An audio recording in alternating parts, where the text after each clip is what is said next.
What's up guys, Tom Bramwell from Eurogamer here. Can't believe I just said what's up. I'm speaking to you at about 1 AM in the morning in a hotel room in Boston, where I've just spent most of the day playing through the brand new Bioshock Infinite DLC pack, Clash in the Clouds.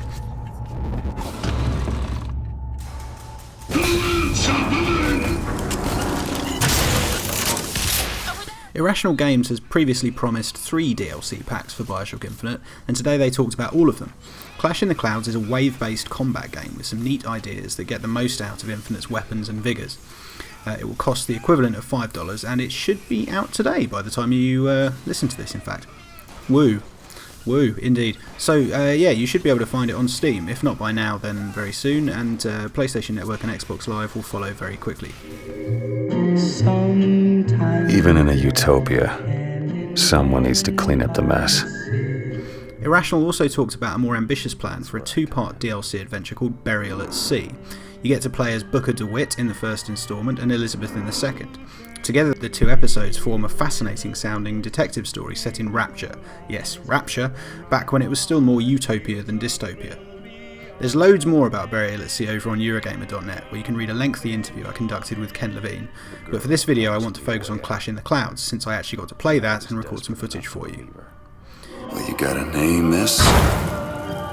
Elizabeth.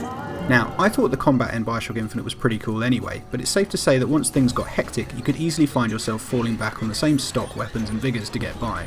That was kind of dull, so Clash in the Clouds tries to keep things interesting by giving you tight, multiplayer style arenas to fight in against interesting combinations of enemies, and it also has special optional blue ribbon challenges, which encourage you to play in creative ways. For example, one challenge might tell you not to shoot enemies in the head or heart, which is kind of difficult when you're up against a handyman. Or you might be told to only kill people while zoomed in using scoped weapons. Or sometimes you have to kill each enemy with a different weapon or vigour. There's a different blue ribbon challenge for each wave of enemies on each of the 4 maps that come with the DLC, so that's 60 individual challenges in total.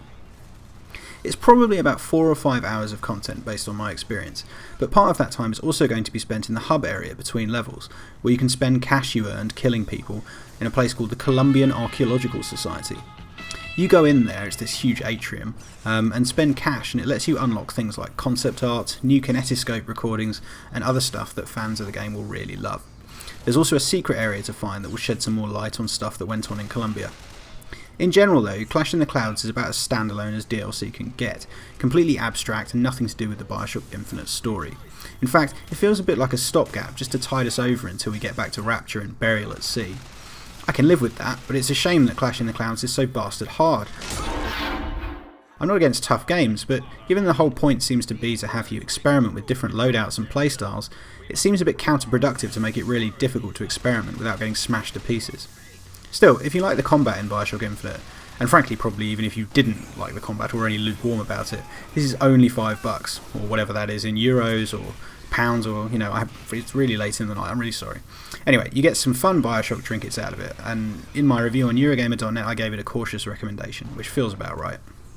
Oh, and if what Ken Levine told me holds true, the first part of Burial at Sea should be out before the end of the year. Who needs next-gen consoles, right? Go! You may still absolve yourself of past mishap and failure.